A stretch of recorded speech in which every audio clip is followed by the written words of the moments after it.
The film opens with a house where food is left on the dining table, and broken glass lies on the floor, as if the family left suddenly after an argument. We then meet Maddie, who lives there. At 2 a.m., she wakes up from the photos inside. We learn she has a daughter named Alice, but Alice isn't home. The fire alarm keeps beeping. And even after Maddie changes the battery, it won't stop just then. Alice calls upset. She says she left without telling anyone, and even took her father's car. Moments later, Frank arrives and demands to know where Alice and his car are. Maddie says she doesn't know. Maddie texts Alice asking her to call. Both parents are clearly worried, showing the family is under stress. Frank wants answers, so Maddie calls again. This time Alice is panicked. She says she may have hit someone. Hearing this, Maddie and Frank are shocked. Maddie asks if anyone is hurt or if there's help nearby. Alice isn't in the city, which makes things even stranger. Maddie tells her to call an ambulance immediately. Alice replies that one is already on the way. Maddie, a former paramedic, asks Alice why she isn't still on the line. With the ambulance operator, nervous Alice says she hung up. Maddie insists she must call again, so they can guide her properly. But Alice just wants her mother to come help. She says the ambulance will arrive in about 20 minutes. When Maddie asks her location, Alice replies Ashfolk Forest on Hallow Road. The place was 42 miles from their home, at least an hour's drive. Since Maddie was a professional, she guided Alice on what to do, but Alice was panicking and in tears. She finally said the injured person was a girl, about her age, still sitting in the car. Alice heard Maddie urging her to step out and help, or the girl might not survive. Following her mother's words, Alice got out and walked toward the unconscious girl. Most of the film takes place inside the car, and we only hear Alice's voice. Nothing is shown, forcing the audience to imagine what's happening, which creates strong suspense. Alice finally steps out crying. She says no one is around, and the hurt girl lies on the road with open eyes.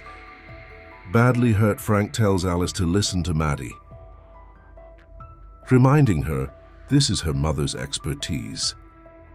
Alice explains the girl suddenly appeared in front of her car. When Alice says the girl isn't breathing, Maddie instructs her to perform CPR. Just as she was taught, Alice tries repeatedly, but the girl doesn't respond. Maddie insists she continue. Eventually, Alice breaks down. She wants to stop and sit in the car. Frank agrees, but Maddie pushes her to keep going. Following Maddie's words, Alice keeps pressing the girl's chest until the ribs break. The moment horrifies Alice and her parents. It seems the girl is gone. Frank accepts it, but Maddie argues this can happen during CPR and refuses to give up while Alice has no strength left. Frank tells Alice to sit in the car and wait for the ambulance, but Maddie refuses, saying the girl might still be saved. The two parents begin to argue. Soon they realize the girl isn't alive. Alice's call cuts off, and Frank keeps trying to reconnect to calm himself. He says the ambulance must have arrived, but Maddie knows it should have been there already. Frank wonders what a girl would be doing alone in the forest. So late at night, Maddie replies that the police will ask Alice the same question: what she was doing on such an empty road. Frank insists Alice is a good girl, and they should focus on her future, but he is clearly in shock. The truth doesn't change. The girl Alice hit is gone. Later, Alice reconnects. Frank tries to defend her, while Maddie, upset, asks tough questions why the ambulance hasn't come and what Alice was really doing there. Maddie knows these are the same questions the police will ask. Eventually, the truth spilled out. Alice hadn't taken the motorway because she had been under the influence of a bad substance after a fight with her parents. She was intoxicated when driving, and that made the accident far more serious. Alice also mentioned her boyfriend Jacob, someone Maddie and Frank were already familiar with, though Frank never thought highly of him. Though she hadn't told him anything about this night, Maddie asks Alice what time she reached Ashfolk Forest. Alice says around 10 p.m. she was tired, fell asleep there and had nowhere else to go. Angry at her parents, she stayed, but later the place felt strange and then the accident happened. Maddie doesn't believe her. She says the police won't believe it either. Clearly Alice was under the influence. Maddie grows even angrier when she realizes Alice lied about calling an ambulance. Alice only wanted her parents to come and help. Maddie snaps, saying the ambulance could have saved the girl. But Alice let her die. Alice breaks down in tears. Realizing the situation is out of control, Maddie insists they must call the police. She believes her contacts there might help. Hearing this, Alice panics, afraid she'll be arrested. Frank also objects. He only wants to protect his daughter, but Maddie argues that Alice's biggest mistake was calling her mother instead of the ambulance, and because of that, an innocent life was lost. Maddie feels trapped, unsure what to do. Frank then says he'll take the blame. He tells Maddie to bring Alice home, while he calls the police, claiming the girl suddenly appeared in front of his car and that he wasn't drinking. He believes they'll trust him, but Maddie knows the police will uncover the truth. Muting the call, Maddie warns Frank it's not a good idea. Even if Alice is saved legally, can she ever live a normal life? The guilt of this night will haunt her forever. Frank says if saving their daughter means doing nothing, then so be it, but he refuses to call the police. If anyone must do it, it has to be Maddie. The story reaches a point where both parents are trapped, torn between protecting their daughter and facing the truth. In such moments, parents feel they could go to any length. In the end, Maddie also doesn't call. Meanwhile, Alice keeps crying, seeing her parents as her only hope left. After 26 minutes, they reach Alice.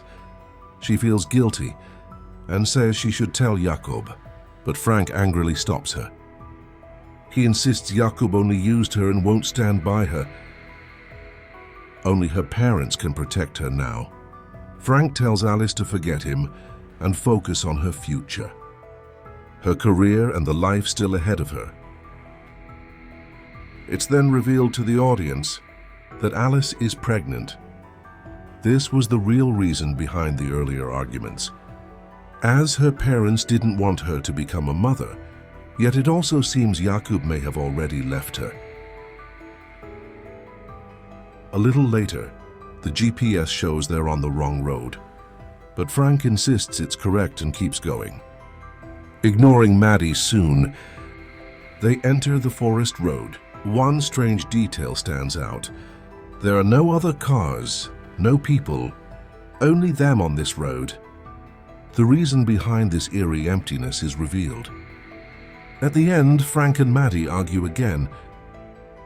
Frank blames her, saying if she had cared more for their daughter, none of this would have happened. He accuses her of being distant for months, lost in her own world. Maddie realizes he has felt this way for a long time. Just then, Alice says she can see headlights nearby. Frank panics and tells her to turn off her car lights. It isn't them afraid someone might find the body. He orders Alice to drag it off the road and into the forest. Alice is terrified. But Frank yells that she must do it. Maddie is upset that Frank shows no concern for the girl, reminding him she, too, is someone's daughter. What if it were their own child? But Frank only cares about protecting Alice. No matter what, parents often think this way in desperate times. Suddenly something breaks and Alice screams in shock. She says the girl's face is changing, turning into someone else. Maddie asks what she means, but Alice keeps insisting it's transforming.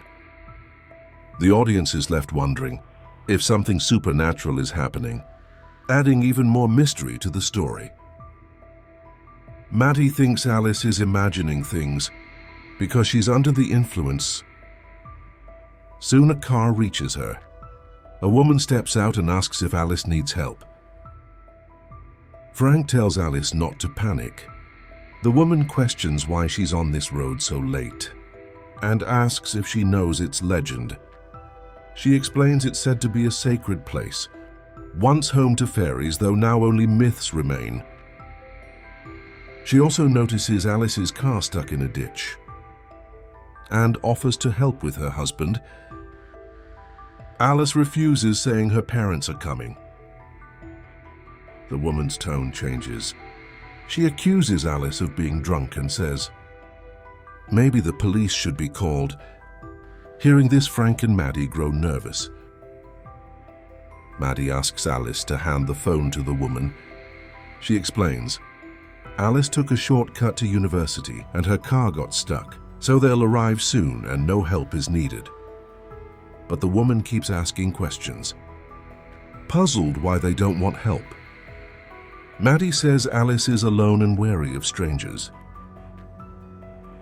The woman seems to accept this and prepares to leave.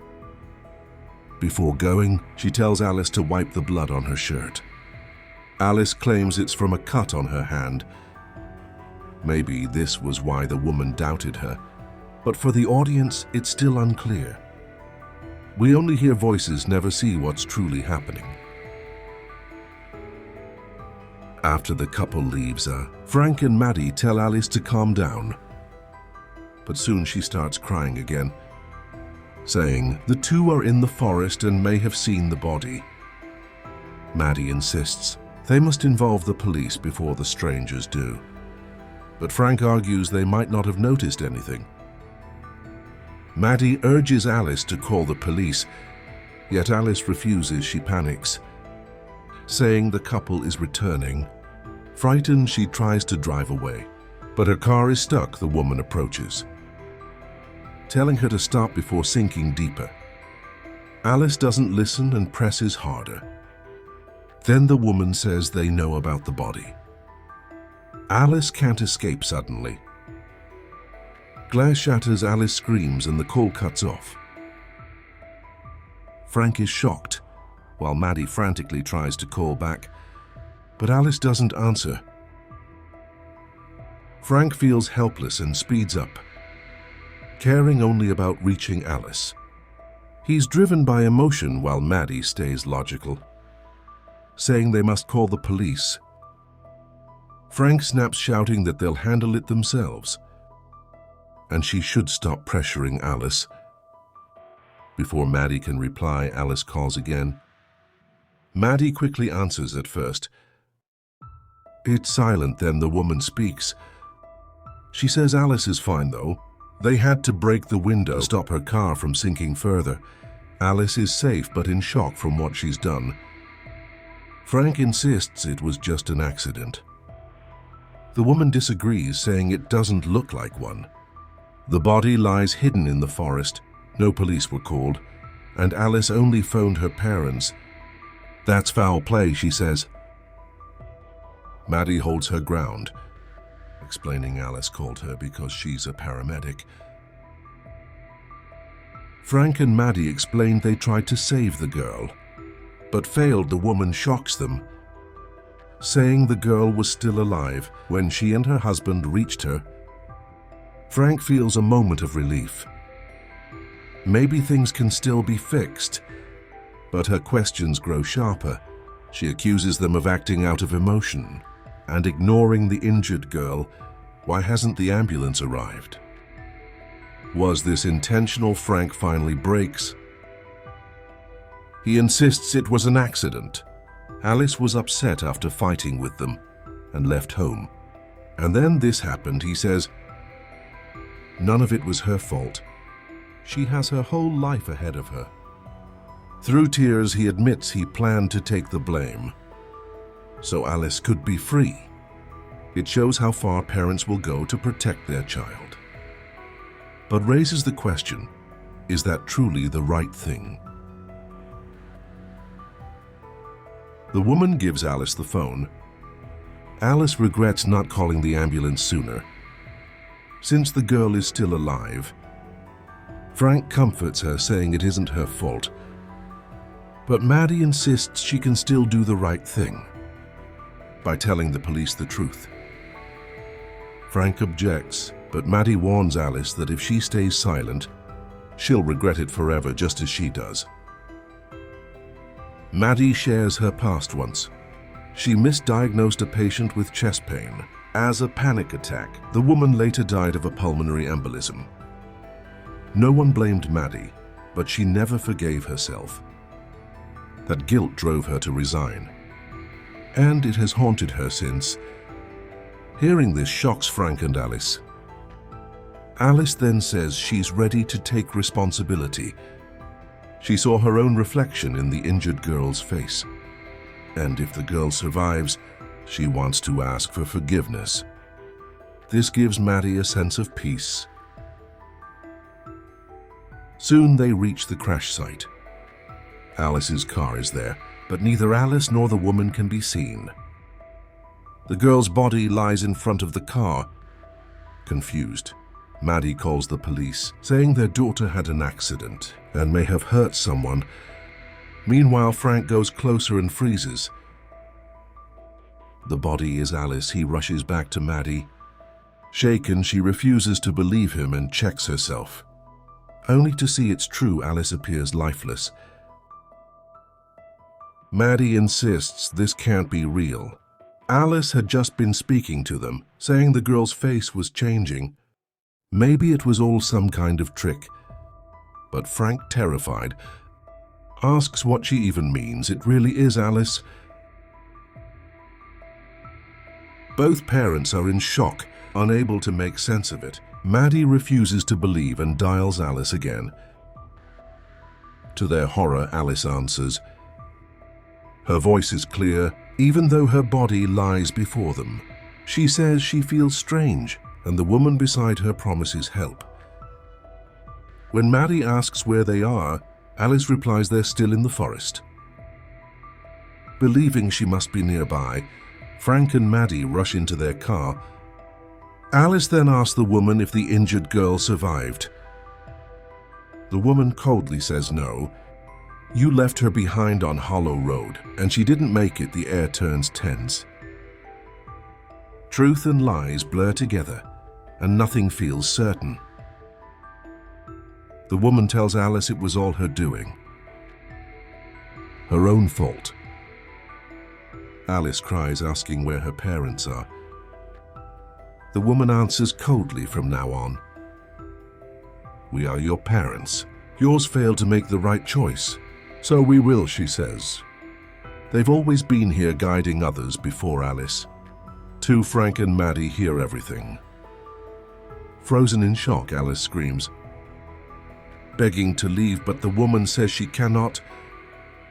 Maddie and Frank search desperately through the forest, but cannot reach her. The woman tells them no matter how hard they try, they'll never get to Alice. Alice sobs, pleading to be released, as if trapped somewhere else entirely. Suddenly, police headlights appear. Maddie stops the car, while Frank shouts for them to move, so he can get to Alice.